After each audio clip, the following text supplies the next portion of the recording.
Good morning, afternoon, or evening, depending on when and where you are watching this. My name is Scorch, and y'all don't know me, but I know y'all hate Omega Planetus. And you know what? And the devs. I mean, how could they do this to us? MMO mechanics do not belong in our dear Monster Hunter. Just a few statements about how the game is too easy, and now, just to spite us, they've given us this monstrosity. Lasers, rockets, area of effect spam. Don't even get me started on Omega Savage, that filthy f***ing clanker. Right, okay, it's hard, like really hard. I get it, but you know, settle down. No need to use slurs. Title Update 3 dropped on September 29th, and boy has it been ruffling some chocobo feathers. Not that we didn't know it would, we definitely did. I mean, quite literally every single title update this game has had, it gets the same comments, right? Please stop, this game doesn't need to get any harder. Oh, and the performance is worse. By the way, I'm not saying the performance doesn't get worse, I'm just personally not experiencing that on my machine, and also what's there to say about that? I completely agree, it needs to get better. Though that's not the only thing that needs to get better. No, I swear, I'm not gonna hit you guys with a get good this early in the video, even if ultimately I think that's kind of what it boils down to. I think get good is actually more complex than people give it credit for. I made a video on the 27th of September called Monster Hunter Wilds in preparation for Omega Planetus. And the TLDR of the video is that Monster Hunter is historically a game that builds off of itself, and if you want a chance at completing Omega, you're probably going to want to get pretty good at the monsters that are already in the game. I still think that's true, but also after hunting Omega and beating him after like a 4-hour session, and recently beating Savage in like 33 minutes or so very much shaving it close to that 35-minute mark, I realized that he's mostly new stuff. New mechanics, attacks we really haven't seen before, and insane pace, pretty formalized roles. I mean, to be honest with you guys, it is extremely cool. MMO mechanics do belong in Monster Hunter, and also this isn't even the first time we've gotten a prototype of them in a mainline game. Let's just forget the fact that there are literally MMO Monster Hunter titles that have existed in the past. I really want to tackle what makes Omega so controversial to some of us by presenting probably the two most common types of hate comments I see, and whether or not it's the game or you.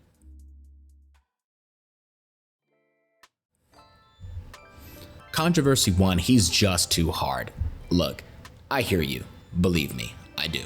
I mean, it's not only the hardest monster in WoW so far, but maybe one of the toughest challenges I've ever had to overcome in any Monster Hunter game before. Go figure. A lot of that challenge is what it asks you to do. More so than ever, you have to pay attention to your placement on the battlefield, dodge accurately, and I mean really accurately. Know when it's your turn to attack, know when it's your turn to block, and do it well. Know when to use wounds, know how to properly use shields, know when to aggro, when not to aggro. It's comparatively mechanically dense if we look back at not only Wilds, but maybe any mainline Monster Hunter fight. That's a good challenge to me. All the things I just described can be summed up in probably one neat sentence. The fight is asking you to be a more thoughtful and skillful player. That's arguably what any content update for a game should do. This isn't to say that all the challenge feels necessarily genuine to me, and I'm not even talking about the damage or some sort of complaint about an overly bloated health pool, or even the shortened timer. It's really the Nerscylla. I'm genuinely fine with practically everything else, but the Nerscylla phase feels like maybe the most artificial challenge to me, no pun intended, and let me explain why. It's really all dependent on where Nerscylla decides to go. You can kill her really fast if you can get her in a stun lock, paralyzed, and poisoned by the little plants, and then pincushioned to hell by the Kakuchars, but it's all placement dependent, and sometimes clone Nerscylla really does not comply, like at all. I wouldn't even be annoyed by it if losing the Nerscylla fight didn't instacart you and your entire team, but it's actually even worse because I'm pretty sure failing the Nerscylla fight also buffs Omega, like his attack and his defense. This may be one of those things where we just have to be better at totally invalidating her, but I have way more fun fighting Omega than Nerscylla. Like that part, sometimes anyway, when she does not comply, blows me. It really blows me. Regardless, I still think it's mostly a mindset thing. Learning a new challenge is fun to me, and to be honest, I hope it's fun for you too, and I feel like I'm not the only one that hopes that. I know there's a loud, maybe minority that believes the reason we're getting these bolstered challenges is because we've complained about how easy the game is. But what if it's fine that over the lifespan of a game it introduces more intense challenges to you? What if nuance and difficulty is a feature of a video game, especially one like Monster Hunter, and not a bug? And what if losing badly, right, many times in a video game is what you're supposed to do? I know it's fun to take your weapons and builds and have the only thing matter is smacking monsters around and how big the numbers are, but sorry, that's just not really what this monster is, and I think that that's a good thing. While I did just go over at least one major criticism I have for the fight, I think this controversy is mainly on you guys, not the devs, and I'm really not even sorry to say that. Controversy 2, Monster Hunter fans don't care about Final Fantasy. Final Fantasy mechanical depth does not belong in a Monster Hunter game. Yeah, this one here is just flatly wrong on so many levels. Like, at least with the difficulty thing, there are some aspects of the fight that are annoying. I understand that. Even if I actually think the fight is largely fair and an extremely dope implementation of the mechanics and systems already in the game, I think it's reasonable to be at minimum annoyed at the challenge because losing is annoying. I understand that. And like I said before, a tiny bit of the challenge feels a little artificial insofar as Nerscylla is concerned.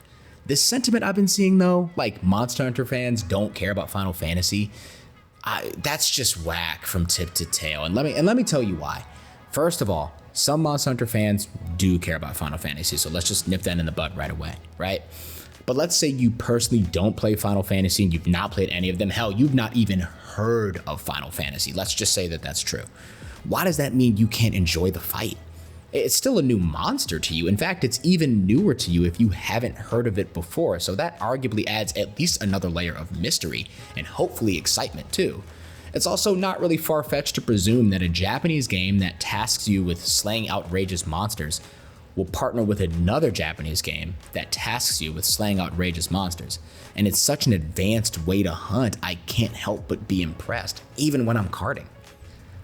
Let's talk about that second point though. Yes, Final Fantasy mechanical depth, at least to some degree, does belong in a Monster Hunter game. If by that we mean the MMO trope of having jobs or classes that present roles for you to play during a mission or dungeon or raid, or in this case a hunt. Not only that though, again, we've literally already seen this prototyped in a non-crossover monster 6 years ago in the Safi-Jiva fight, which at least required tanks, damage dealers, and because of the sheer amount of damage you get output, probably a healer too. So not only do roles belong in Monster Hunter, they've been there for a while now, and they've already asked us to play inter-roles before at least twice in previous titles. And this is excluding the titles I've not played that are actual MMOs. Also, to put a fine point on it, in a game that has always thrived in a small team setting, that has a weapon that applies buffs, armor skills that bolster your block and your dodge, armor skills that increase the efficacy of your healing, and give you the ability to heal others in a wide vicinity, you really, with a straight face, mean to tell me they just don't want you to ever be playing any roles? I'm sorry. If you really believe in the second controversy, you should probably just like keep teething on your controller or keyboard. Like that might be a better use of your time than trying to learn Omega. That one is 150%, 200%, 300% on you guys, not the devs. Give me a fucking break. Listen, I'm not here to tell you that you should have an easy time with this fight and that you should have beaten it already if you haven't. If you haven't, that's fair. If you need to take a break, that's also fair. But you should probably keep trying because it's rewarding to overcome challenges. And it's really unfortunate what the Monster Hunter community has devolved into. Being so cowardly and afraid of loss and afraid of hardship. I mean, if this is your first Monster Hunter, maybe I get it. But if you've been playing since World, and especially if you've been playing since the loading screens between each zone in a map days, that's shameful. Like a quick aside, I was on the Monster Hunter Rage subreddit because I like to see what the worst of us thinks of when new content rolls out. And this one dude is out here lamenting about how he's an OG player, maybe since like 3rd gen, and now he's fallen out of the target audience. Like, I'm sorry. 10 to 15 years ago, were you not playing Monster Hunter for crazy set pieces, challenging combat, and the imminent feeling of being crushed underfoot by a towering adversary? Or was it really like the low bit graphics imposing while healing and the 12 to 15 zones per map that was really getting you juiced up? You were sitting there as a little kid like, yeah, man, I can't wait for this Rathalos to fly off the map and I'm running around in circles for 8 minutes. You were really excited about that. Come on, man, like get real, lock in, and be okay with losing. Be okay with learning. You got this.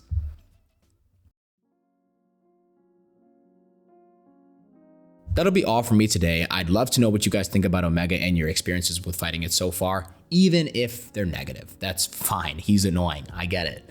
Also, recall what I said before about Monster Hunter building off of itself in the beginning of the video? A lot of you guys are excited for Gogmazios, so when he's harder than Omega and asking you to use the skills you hopefully learned during the Omega fight, I really don't want to hear no types of complaints. Though, as we know, we absolutely will. Regardless, peace and love, guys, and remember, my fellow hunters. Get down!